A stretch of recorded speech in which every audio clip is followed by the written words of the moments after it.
Hi guys, and welcome to my review of Fear the Walking Dead, Season 6, Episode 2. Yep, this show's definitely better than World Beyond right now. And I'm still thinking like, am I gonna stop reviewing it weekly? Because I still might review it when it's over, but weekly, I don't know if I can keep reviewing it. Fear the Walking Dead is just on fire right now. Damn. So I'm thinking like, because if I do that, then I'll actually have enough time to also make another video with like maybe a Fury video. Because I just feel like I'm kind of wasting time with World Beyond, so I might review it fully when it's all released. But yeah, I'll let you guys know what I'm gonna decide to do, before the next episode airs, or on the day when it does air. Yeah, I'll let you guys know. So basically, I'll probably watch then. No, so yeah, I'm gonna do it like this. I'll probably watch World Beyond episode 4, and if I feel like it's not worth reviewing at the time, then I'll just wait until all the episodes have aired, and then that's when I'll give my full thoughts on basically the whole season. But yeah, we're just gonna get into a better show right now. Yeah, so we best get to see what happened to a few of the others, not all of them, but basically our original cast.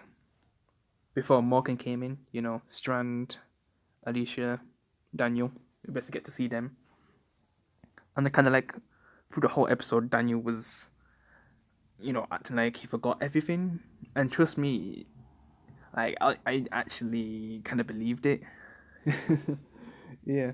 He actually got me at a certain point, like halfway through the episode. I was like, damn, he truly doesn't remember anything. But then I always think, like, he got shot in the face, yet he gets hit on the head and forgets everything. Like, what? That doesn't make no sense. Because I hear a lot of people saying that Morgan is basically invincible. But the stuff that Strand's been through... Well, not Strand, sorry. Daniel, what he's been through... He's basically like... This is the thing. Like, I hear a lot of people who, and I kind of understand where they're coming from, because Morgan just came into the show and then just took over instead of making Madison the main character. But then I guess he's still, like, Morgan's still important in the show, but he isn't the main character, and that's the biggest problem. Because he moved from The Walking Dead to get more screen time, and from that, like, I didn't think he was going to take over the whole show, because he's basically the main character since season 4.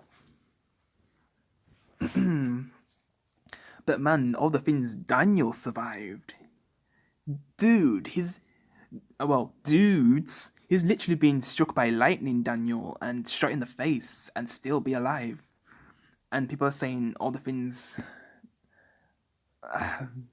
Because, yeah, like, him being able to... Well, that's the thing, like, Daniel, like, what he went through...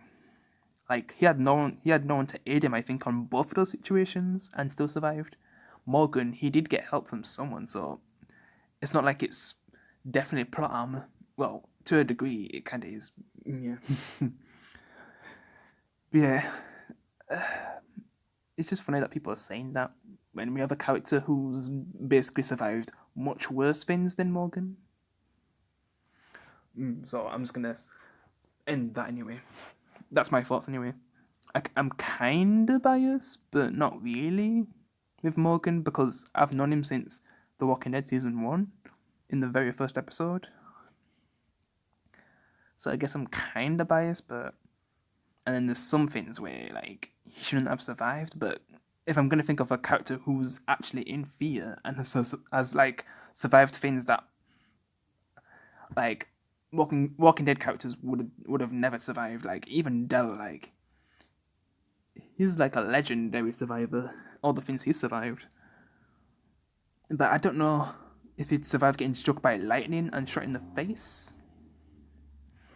Like, stuff like that.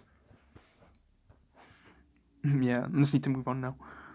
So yeah, basically, I think Strand makes a deal so they can all stay together, but we don't find out like straight away. That's like I'd say 15-20 minutes into the episode. That's when he tells Alecia that. Because he feels like, because at the end of season 5, Daniel said something to him about not losing himself when he's in this place.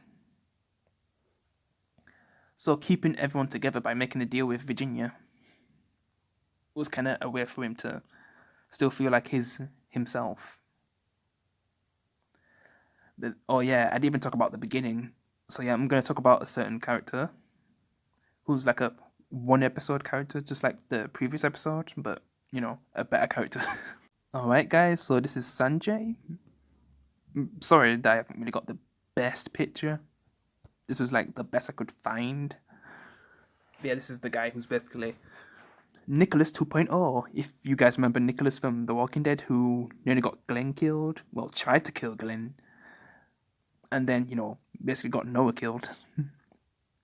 And that's also led to the most brutal Walker kill. But yeah, this guy is basically him in a way. But it's kind of funny how things end for him. It's like so savage. It's like something that Shane would do. If you know where I'm getting at. Well, if you've seen the episode, then you know what I'm talking about. Yeah, I kind of like how they start off the episode. It definitely brings the fear into the walkers, and it kind of goes with the name. You know, with how, well, they basically need to clear out this area. So they have like people who are supposed to do that, and I guess it doesn't really go well because the walkers, like when they're trying to open the gates, like they're all greased up and stuff, like they're all oiled up. So, and just the way how those getting grabbed, it was like, damn, what kind of walkers are these? It's like they're so slimy that they could just easily be grabbed. Even the guy who was lowering the thing, he couldn't even get, yeah, he couldn't even get it down, and then he just ended up going down as well. Even the guy with the gun, like the guard, like he even ended up dying. And then this guy, he was just watching the whole time, just watching everyone die. Because yeah, he's basically like a coward character, similar to Nicholas. But then like later on, when things go on again, but it seems like it was a lot more secure this time. But you know, it wasn't gonna hold forever, especially since the guy who was, well, I don't know what he could have done in that moment, since he had the same role as the guy who was lowering the, well, opening the gate before. But he just instantly ran away to the RV. Lol.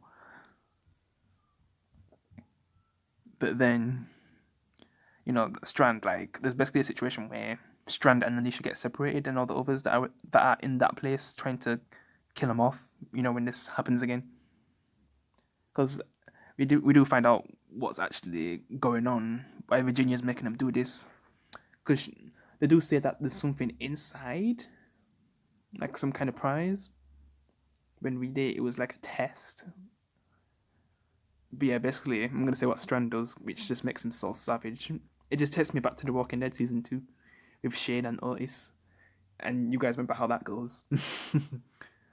And think of it, if Shane didn't kill Otis, then the Walkers, you know, was drawn to Otis at that moment and just devoured him. If Shane didn't do that, I feel like Carl would have died in season 2 instead of season 8. And if Strand, which, you know, I'm gonna say Sanjay basically, like, he's being a coward again, but, and then like he asks, well, Strand asks him if he has a knife, then, you know, he gets the knife, then he takes him outside to follow him. But then you realize what's actually going on. Like, is Strand gonna do what I think he's doing? And he actually cuts his leg, and oh damn! Then Then Sanjay just starts screaming, and basically sacrifices him so he can save the others. But yeah, I'm not sure how things would have went for Alecia and others. Like, they was getting surrounded by those walkers. Like, they tried to use the horns, but it wasn't working. So it seems like it was the only way, but it seems like there would have been a different plan. But yeah, things just ended like that. Strand made the Shane move, so he could save Alecia and others, and they could get the guns and take out the walkers. I'm also missing a character who I guess I'll talk about next, but damn, I'm just gonna have to say that moment was so savage. What Strand did, I definitely got Shane vibes when he did that. So it seems like he is losing himself then, especially when he sends Alicia away, because he does get something, which I'll talk about after I talk about, a certain character who's in that situation. All right, so I'm going to talk about her now. And man, just from looking at her, it was pretty obvious it was Virginia's sister. It was so obvious. And the way how she's helping him, like, the thing that was mainly on my mind is, can we trust her? Because at the beginning, like, Strand gets in an argument with a guard. It seems like it's going to end badly, but then, like, she comes and stops it. And since, like, because why else would he listen to the little girl? And it's obviously because she's the leader's sister, so yeah. I guess that just kind of spelled it out, really. So obvious.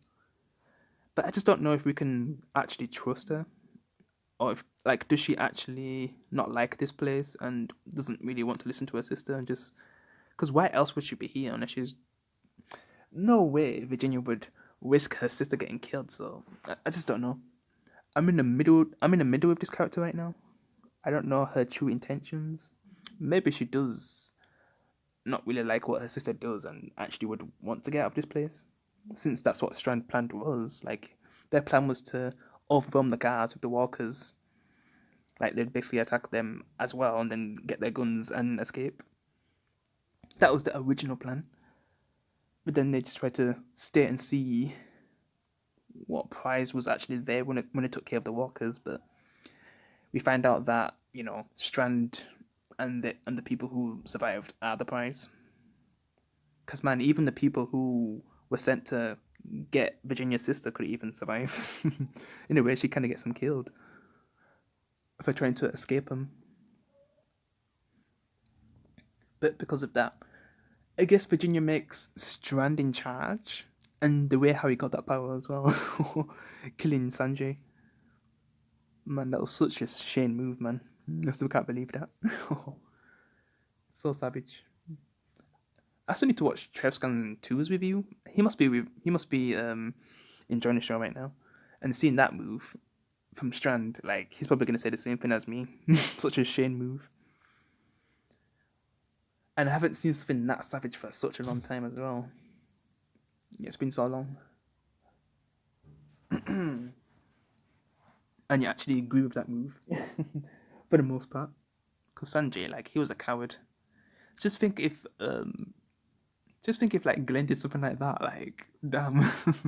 Like Nicholas trying to get Noah killed, but then, like, screw you, Nicholas, I'm gonna push the door so the walker's gonna eat you. That'd be so funny if that actually happened. Lol. But yeah, Glenn would never do something like that. Even after Nicholas tried to kill him, he still wouldn't do something like that. But yeah, I'm just gonna move on to something else now. So now I'm just gonna talk a little bit about Daniel, especially with the ending, and why he decided to reveal himself to Morgan. But I guess they could have a plan together, and that's why he's not really letting the others know. Originally, he probably didn't even think like they was all gonna be together, but that's because of Strand. But can Strand be truly trusted to help him escape? I just don't know what kind of plan Morgan has. Like, what can Morgan really do? And it seems like we'll still see a bit of Morgan in episode 3. Even though, like, I feel like the other characters are gonna get a lot more focus. And man, just imagine if we get to see Sherry the next episode. But yeah, I'm getting off topic. Because, Dwight's in the next episode, and just imagine if they went into Sherry. And we still don't know who saved Morgan, so yeah. What if it is Sherry? Or someone else? I still don't think it's his son. And I think the showman has confirmed that, like, it won't be the son. But yeah. So Daniel and Morgan already must have discussed the plan, but how? Does he really trust Morgan more than anyone else in that place? Even people that is known since the first season of Fear the Walking Dead? I guess so. Also, I wonder what happened to his cat. I wonder if that's still alive. Yeah, I just wonder how that cat's doing right now since they got separated. Like, the way how he would have been to the cat would have stopped him from his duties. Because we also see him, cutting Virginia's hair and stuff. So it's still like he's still using his old skills, which is cool. Also, I kind of like the joke that he makes to Morgan about him needing a trim and how Daniel should cut his hair. Yeah, Morgan laughed at that. That was funny. But yeah, they must have some kind of plan. I just don't know how they're communicating. Because there's not he can't like always be saying like, "Hey, I forgot my scissors. Can you go get it for me?" No, he can't be doing that all the time. Then they do that whistle. I also forgot to talk about Charlie. Yeah, we get to see her again. Remember Charlie, the one who killed Nick? Oh, I can't believe I'm bringing that up. Man, I just wonder what fans think of Charlie. I wonder if she's like the dawn of the show. For people who have watched Buffy, you know what I mean. With how fans think about her, I'm just like okay with her now. Kind of like with Dawn. Okay, even though she killed Nick. And there was a moment where it seems like she was in proper danger, but yeah, Alicia and I guess Virginia's sister had her back, man, because she was getting her hair pulled. Like it seems like, damn, they're actually gonna kill her. But nah, she's fine. But yeah, like, because Charlie kind of connected with Daniel, especially when he taught her. I don't know if he taught her how to play the guitar, but he taught her that song though, and she was trying to use that to get Daniel's memory back. And I guess she was kind of sad that it seems like he's actually lost his memory and he doesn't remember. But yeah, he definitely had me fooled like halfway through the episode. But yeah, I'm just gonna move on to one more thing now.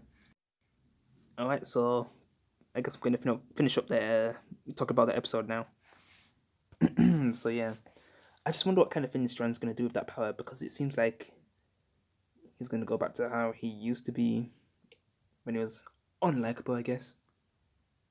Even though some of the things like he does so he can survive, kind of like Murphy in The 100. And by the end, because with Murphy, like, and it's kind of the same with Strand.